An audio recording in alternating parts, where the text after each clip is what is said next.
Lovely. Right. So we're going to look at a Google Business Profile.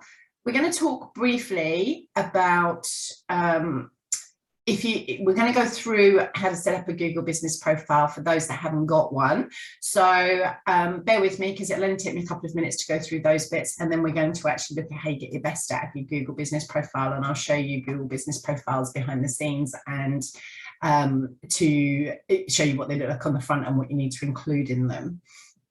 So I'm Sarah, I'm based on the Gold Coast, and I've worked in marketing for over 25 years. I've worked in shopping centres, agencies, I run an agency as well as doing this. So I've got lots of experience in marketing all round.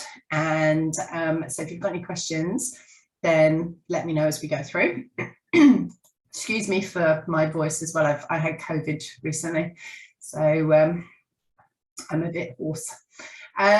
So Google Business Profiles. So why do you need to set one up? Well, because if you want to actually compete in the online world, 90% of searches are done with Google. So a Google Business account lets you show up in search results when people are looking for you online.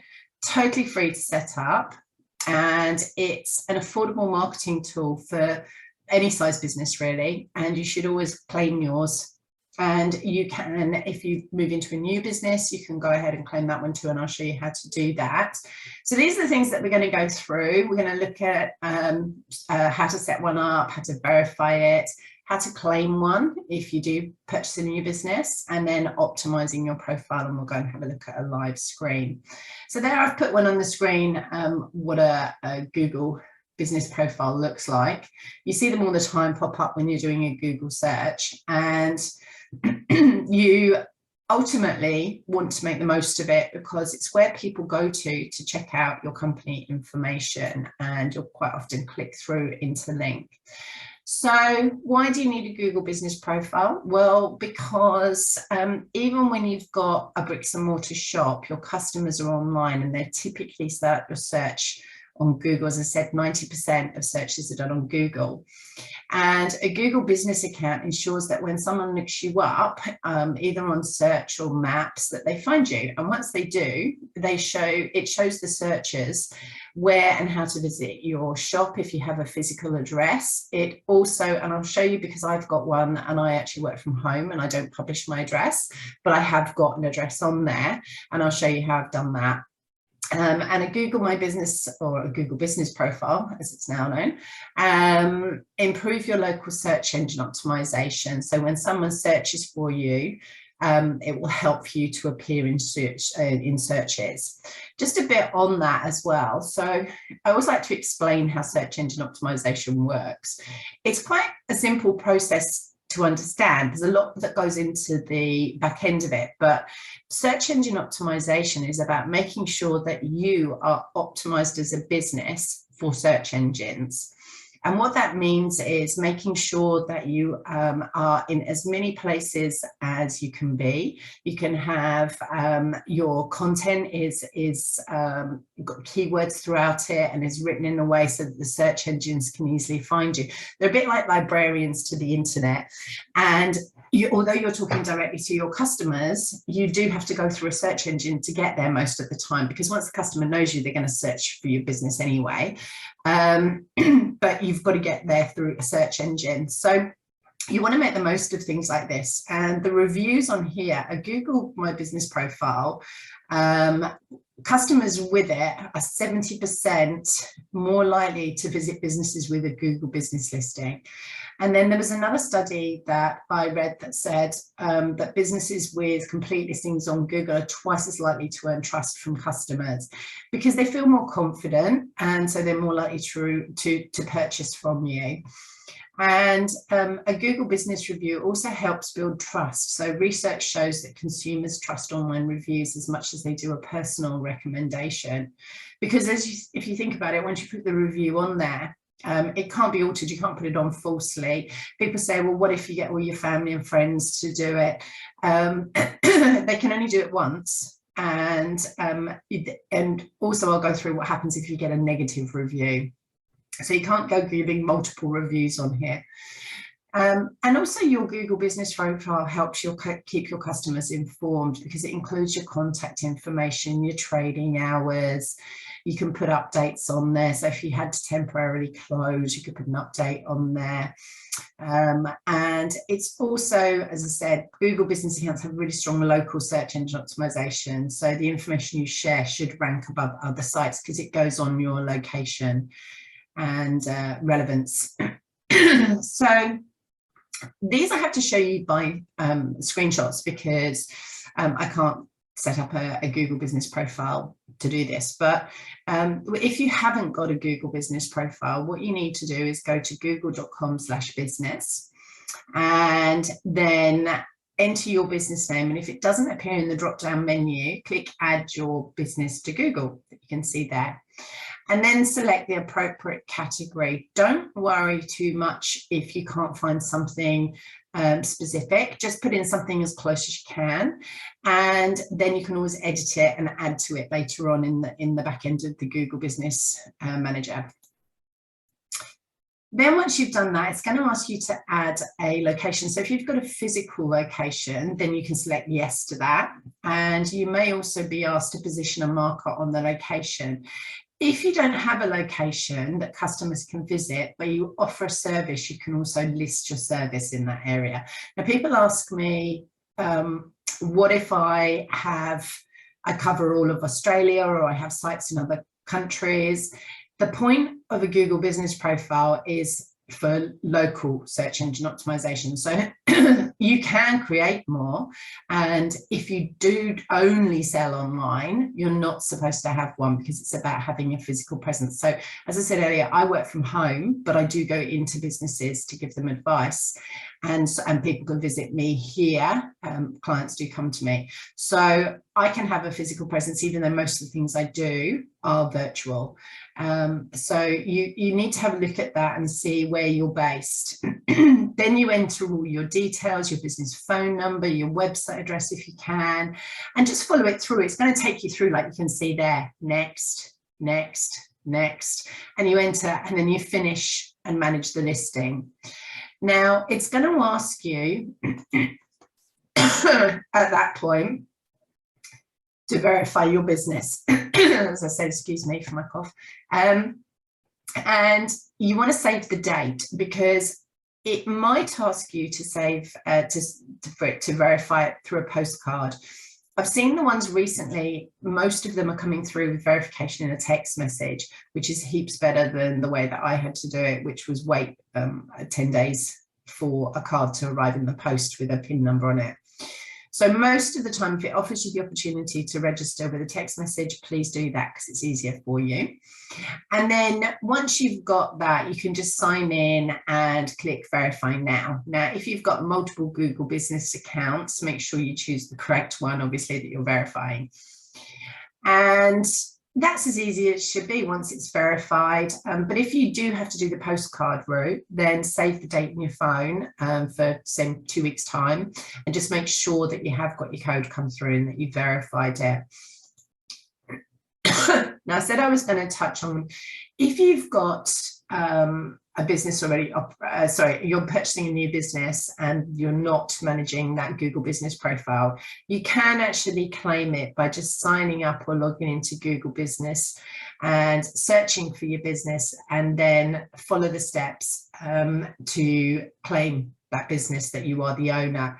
So you can, option one, you can do it that way. Option two, you can locate it on the business listings in Maps and click manage this listing.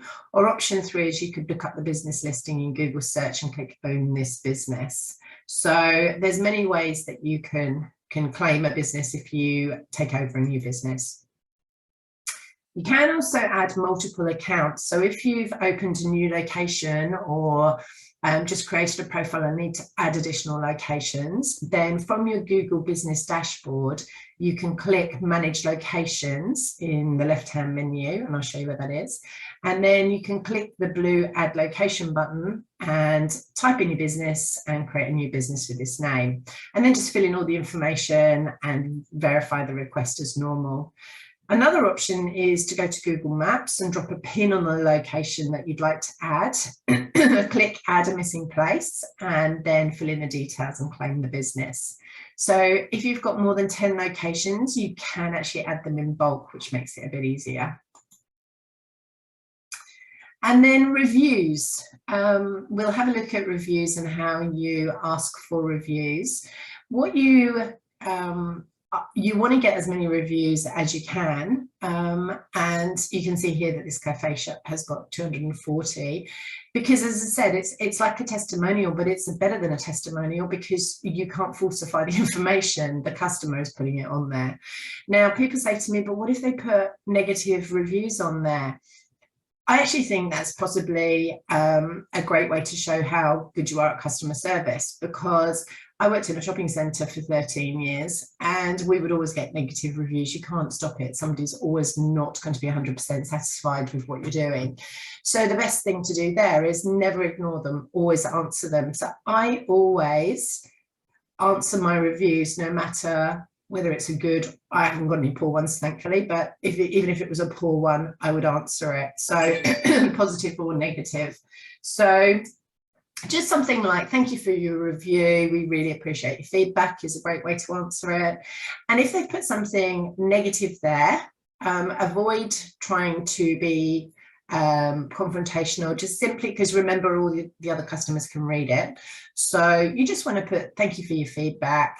Perhaps you could give us a call on this number and we can discuss it in person, something like that that takes it offline, and then you're not having it all written for everybody to see. If they still do put a negative review, I've had situations where a competitor's turned nasty and put a review on. You can ask Google to remove it as long as you explain why and the reason that it was done.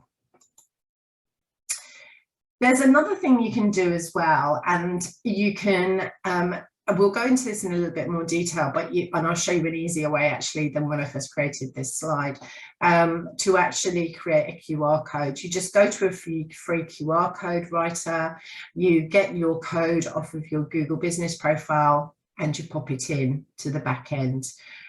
So what I'm going to do now is I am going to open up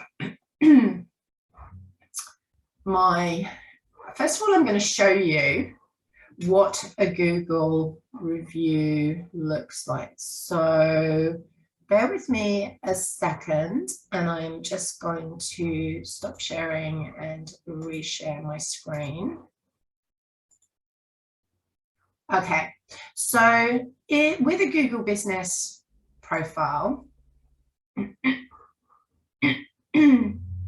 what they should look like is, I'm going to show you an example of the one I mentioned earlier. So this is what a Google business profile looks like when it's published. Can everybody see my screen okay? But I've switched over to Google, just checking you've got the Google screen and not still the presentation. Perfect.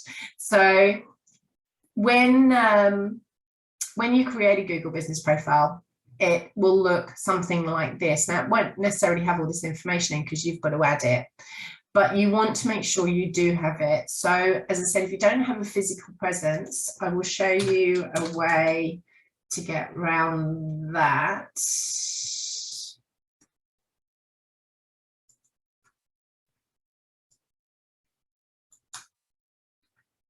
I can't get into the, okay. So this is what a Google business profile can look like if you don't have a physical presence. So what I've done here is I've actually chosen a location about 3 or 4 streets away that has a little strip mall there, and I've actually put that, I've dropped the pin in and put that as my location. It's close enough to give location and relevancy for local search engine optimization, but doesn't give away my home address. So that's the way you can get around it. Just find a street that, you know, local shops or something like that that you can actually use that's close enough to you to give an accurate result, but doesn't give away too much. So, and then you can see it, we'll just drop a pin in the map and you can move that around. You want to be adding photos of the business. You want your logo in here. And then you want to add as much information, so we can add website directions and so on. Now, trading hours are also in here. And then I will show you that we can put in products, we can put in services. You can read some of the reviews, and then you want a description of the business, and you want to make the most of that space when you're filling in a description of the business. I've seen some that are just 1 or 2 sentences, and obviously the whole point to this is being found. So the more information that you give Google and the search engines, the more likely you are to come up in a search. And then you can add in posts, and we'll talk about that in a little while. So what I'm going to do is I'm going to show you behind the scenes. And so you can see that I look after, I've got 4 on here. So we'll go into my M4 one that I use for this purpose. And well, let's come out of all of that. And this is what the screen looks like when you first go in. Now you get all this information in the middle here. But what you'll notice is that, have a good look through it, but most of the things are actually down this menu. And most of the things you need are up to, you don't need websites. Website is producing a Google website, and you don't really want that.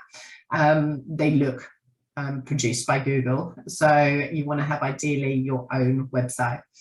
But we have a look down these parts all the way to services. So if you see create a post, posts, add a photo, photos. Create an ad, there's an ad down there.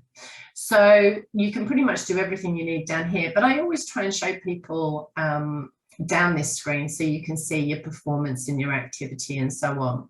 Now mine's not actively promoted as such. I don't promote my business because I'm doing this as a full-time role, but you can watch your performance here, and you can see how your latest posts are performing and so on.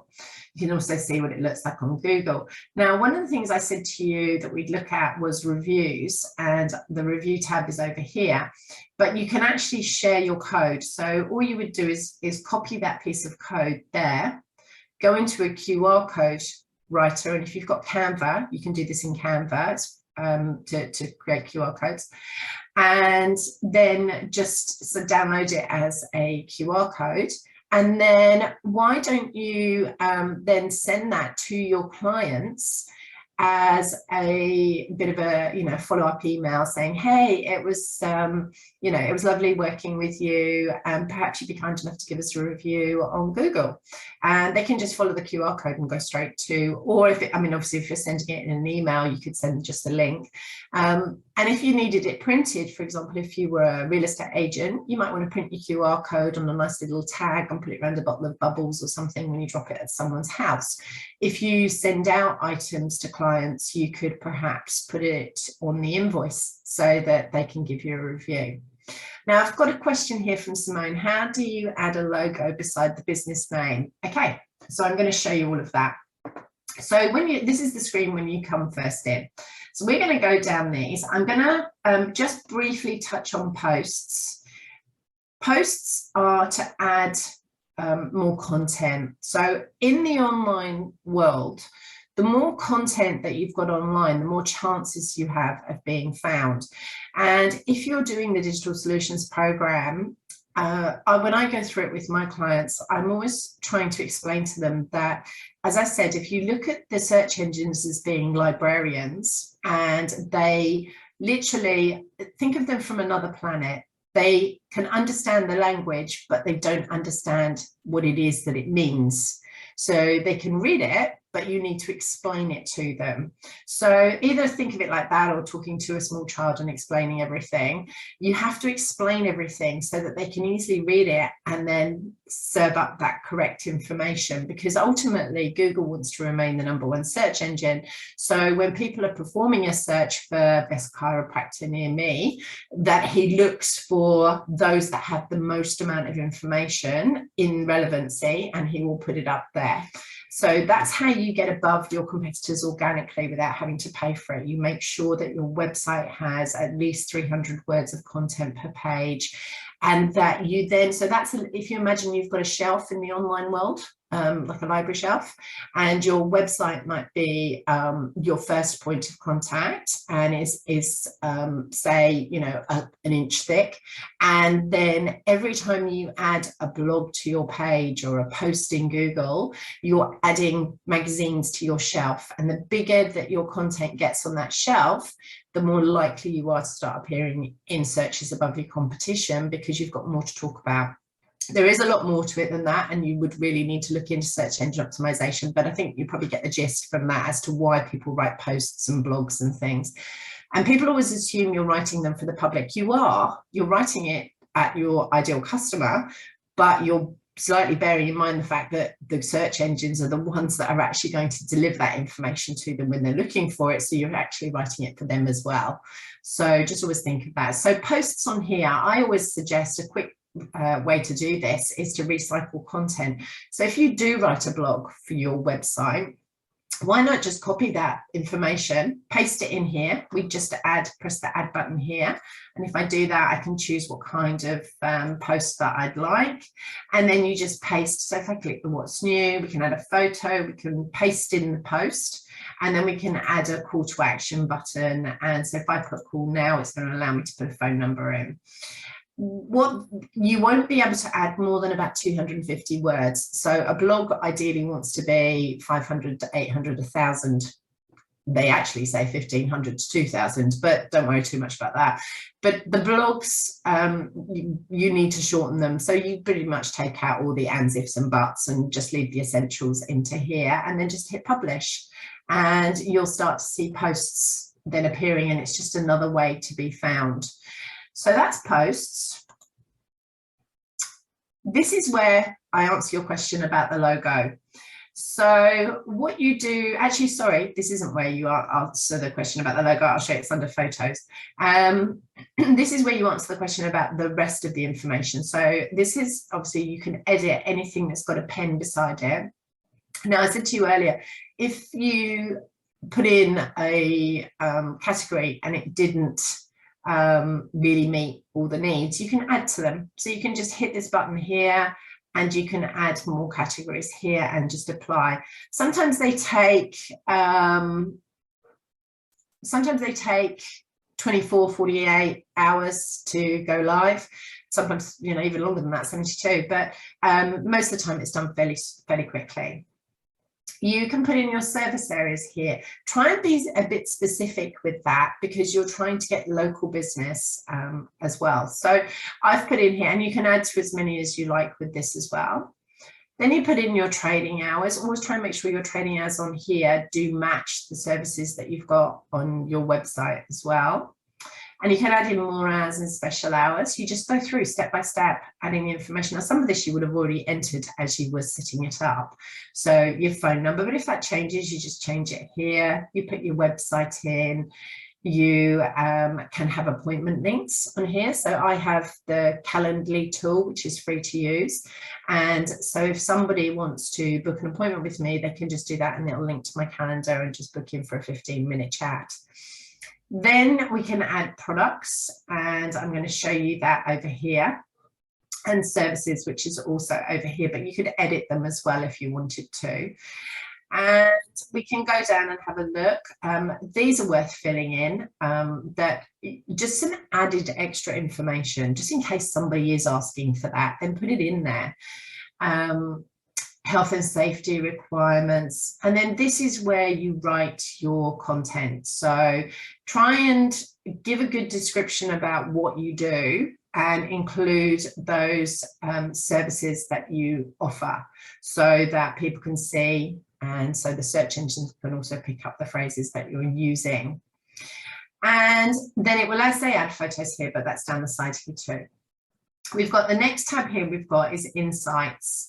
So this will show you where people are coming from. So direct to people who find your business profile, searching for your business name or your address. And then discovery, obviously, is people who find your business profile searching for a particular category, product or service. And then branded, people who find your listing by searching for a brand related to your business. So you can see all that information there. They're always going to have these advertising buttons, and it's worth setting yourself up an a Google Ads account. You don't have to advertise with them, but you can use their keyword planner free of charge. So that's a neat tool for getting active keywords that match up with your what your clients may be looking for. And then you can just go through and you can see how you're performing, how many people visited your website and so on, the areas of where you're getting requests from and everything like that. Reviews is where so when somebody gives you a review, you will be able to see in here, I haven't got any that I haven't replied to, but you can see in here that there's the review from the client and there's the reply that I gave them. So when they come in, they sit in this haven't replied area and it will give you an option to reply to them. And then that will appear on there too.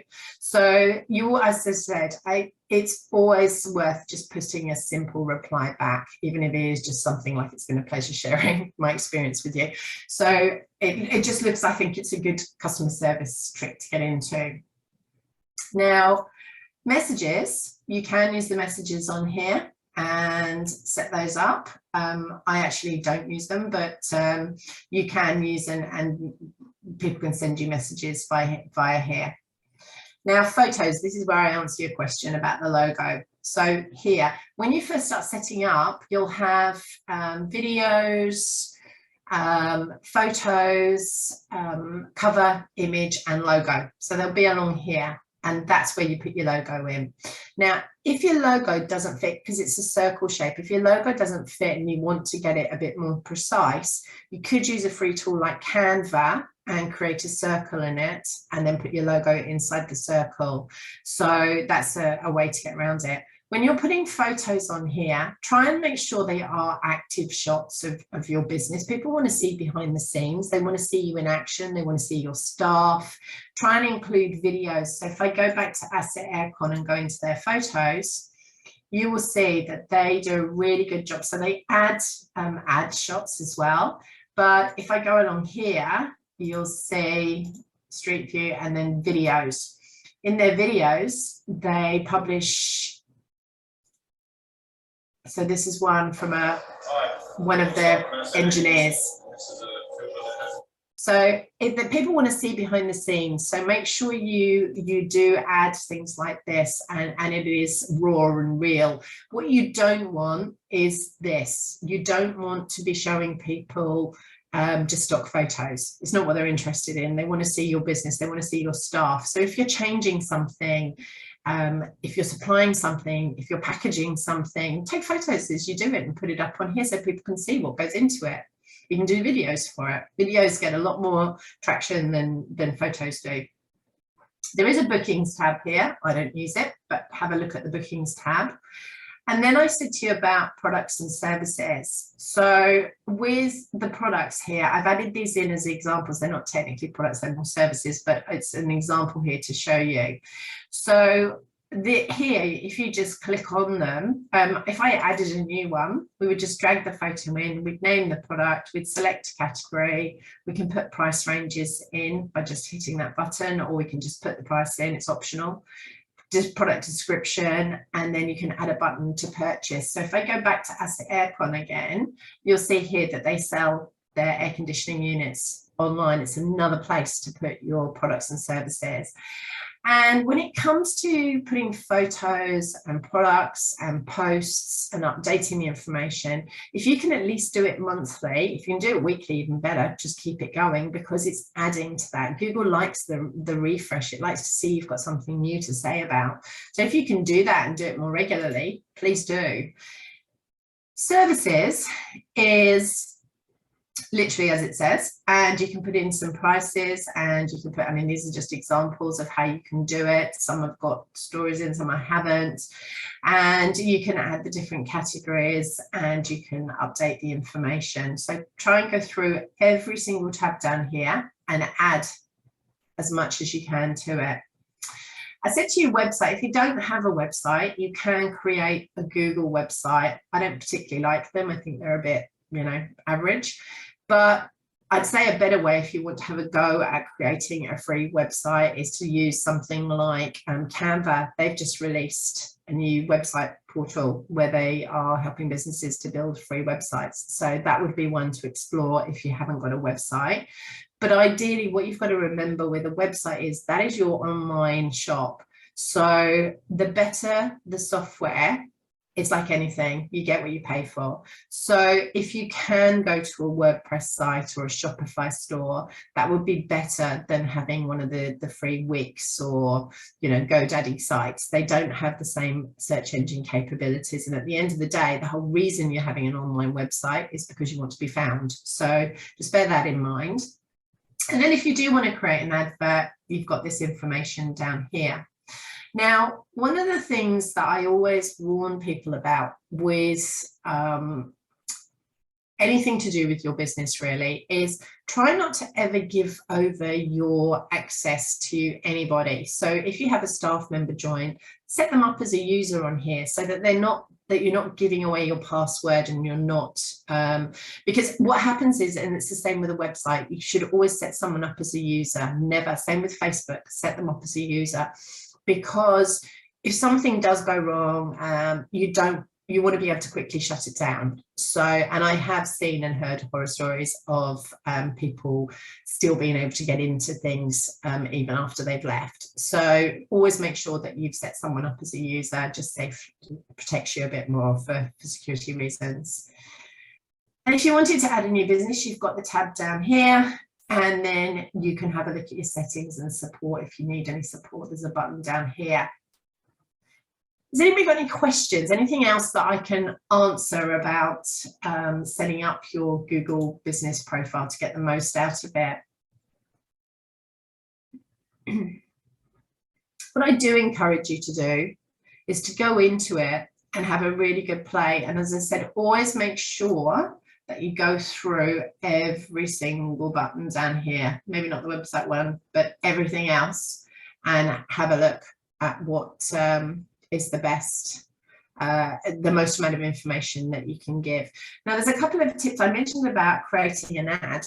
Now, it's not about advertising necessarily, but it's about using their keyword planner.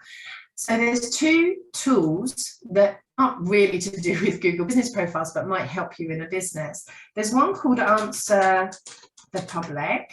And what Answer the Public does is basically it allows you to search for keyword phrases. It's based on Google. It's a really neat tool. You can do 2 free searches a day. So what you can do here is, if I was to search here for the word massage, so say I was a massage therapist, you want to use 1 to 2 words for best results. Just make sure that you've selected this to Australia, because it will do anywhere in the world. And then you just hit search. I love the little robot that comes up with this. And what it's doing now is it's searching for the typical questions being currently asked on Google in Australia right now. So when it's finished working it out, what's going to happen is it populates. So I'm just going to move down the page. You can see, you can either jump down the page by using these, or you can just use your mouse to run down. But what it will do is it will give you these kind of questions that people are asking. Now, if they're asking those questions, your blog posts and your Google business posts should cover those topics, and you should make sure that those keywords, as in phrases, so most people use a phrase these days, not an actual keyword, is relevant. So if they're asking, will massage help a pinched nerve, then obviously there's enough people asking for that. So I would be writing a blog or a post on massage and pinched nerves. And so that gives you blog topics. Now, then what you can do is you can use your keyword tool, keyword planner. And as I said, I don't advertise with them. I've just got the keyword planner. And what you can do is you can then come in here and you can see how popular that phrase is.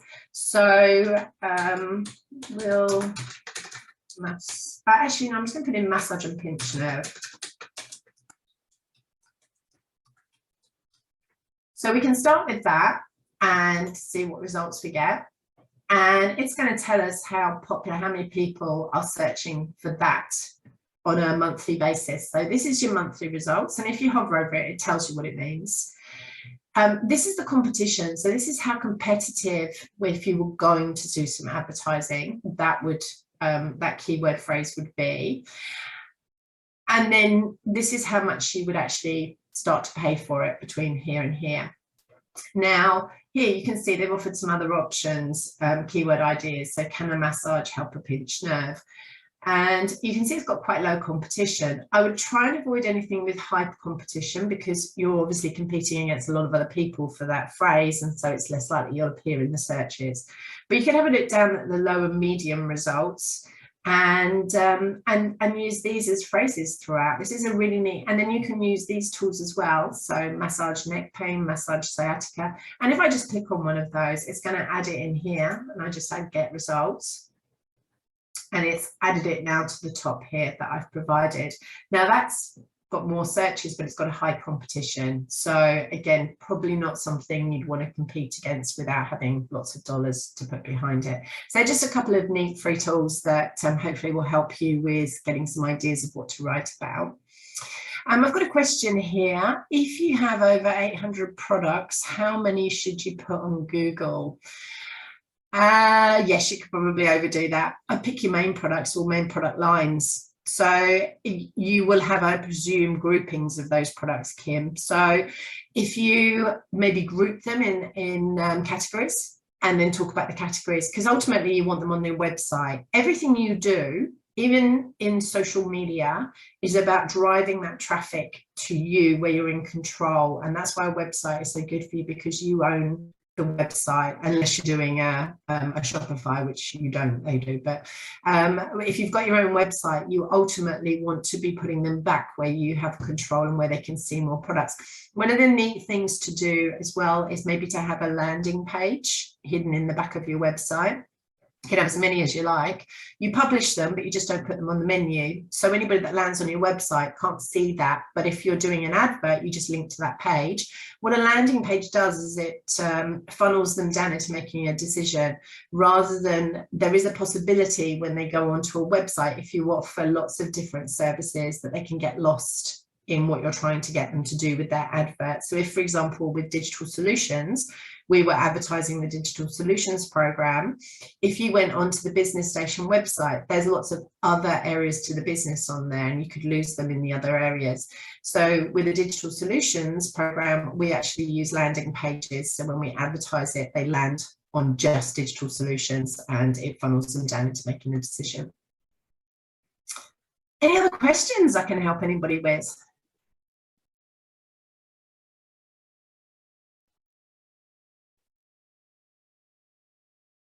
Okay, well, good luck with setting up your Google business profiles. If you're not a member of the Digital Solutions program and you haven't been involved in the digital solutions, I definitely recommend you sign up for it. You just go to businessstation.com.au and Digital Solutions and sign up for the program. It only costs you $44 for a minimum of 7 hours of workshops, webinars, and face-to-face. And if anybody wants to have a session on sort of marketing strategy and understanding more about where your customers are and how to set up websites, then please book a session with one of the advisors in your area, and we look forward to working with you. You're very welcome. It's great to chat to you all, and I hope you get something out of that, and I look forward to seeing all your Google business profiles up and live. You are welcome. Thanks, everybody.